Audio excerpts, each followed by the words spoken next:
ಹೊಟ್ಟೆಯಲ್ಲಿ ಬೆಳೆದಿದ್ದ ಗಡ್ಡೆಯನ್ನು ಹೊರತೆಗೆಯಲು ಮುಂದಾದಾಗ ಮಹಿಳೆ ಸಾವಿಗೀಡಾದ ಘಟನೆ ಕಾರ್ಕಳದ ಖಾಸಗಿ ಆಸ್ಪತ್ರೆಯಲ್ಲಿ ನಡೆದಿದೆ.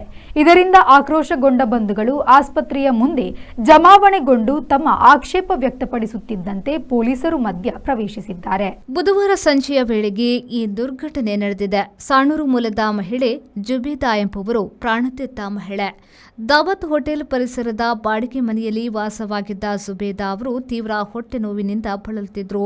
ಹೊಟ್ಟೆಯಲ್ಲಿ ಗಡ್ಡೆ ಬೆಳೆದಿರುವುದು ಘಟನೆಗೆ ಕಾರಣವೆನ್ನಲಾಗಿದ್ದು, ಶಸ್ತ್ರಚಿಕಿತ್ಸೆ ನಡೆಸುತ್ತಿದ್ದ ಸಂದರ್ಭದಲ್ಲಿ ಮಹಿಳೆ ಮೃತಪಟ್ಟಿದ್ರು.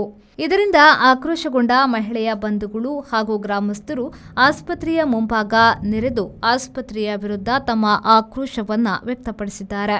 ಪರಿಸ್ಥಿತಿ ಹದಗೆಡುತ್ತಿದ್ದಂತೆ ಘಟನಾ ಸ್ಥಳಕ್ಕೆ ಕಾರ್ಕಳ ನಗರ ಠಾಣಾ ಪೊಲೀಸರು ಆಗಮಿಸಿ ಶಾಂತಿ ಸುವ್ಯವಸ್ಥೆ ಕಾಪಾಡಿದ್ದಾರೆ.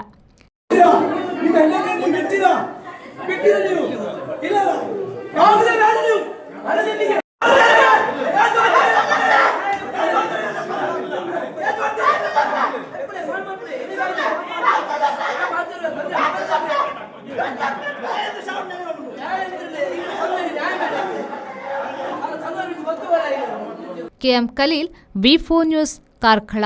ಪುರಾತನ ಹಾಗೂ ಪಾರಂಪರಿಕ ನೋವು ನಿವಾರಕ ತೈಲ ಎಕ್ಕದ ಎಣ್ಣೆ. ಅನೇಕ ಕಾಯಿಲೆಗಳು ಒಂದು ಮದ್ದು, ಅದು ಎಕ್ಕದ ಎಣ್ಣೆ. ಮಂಡಿ ನೋವು, ಸೊಂಟ ನೋವು, ಬೆನ್ನು ನೋವು, ಕೀಳು ನೋವು, ಸುಟ್ಟಗಾಯ, ಯಾವುದೇ ರೀತಿಯ ಚರ್ಮದ ಸಮಸ್ಯೆಗಳಿಗೆ ರಾಮಬಾಣ. ನಿಮ್ಮ ಹತ್ತಿರದ ಮೆಡಿಕಲ್ ಸ್ಟೋರ್ಸ್ ಮತ್ತು ಜನರಲ್ ಸ್ಟೋರ್ಸ್ಗಳಲ್ಲಿ ಲಭ್ಯ. ಇದೀಗ ಆನ್ಲೈನ್ನಲ್ಲೂ ಗ್ರಾಹಕರಿಗೆ ಸಿಗಲಿದೆ. ಹೆಚ್ಚಿನ ಮಾಹಿತಿಗಾಗಿ ಕೃಷ್ಣ ಎಂಟರ್ಪ್ರೈಸಸ್, ಕಾರ್ಕಳ, ಉಡುಪಿ. ದೂರವಾಣಿ ಸಂಖ್ಯೆ 9448 608 426.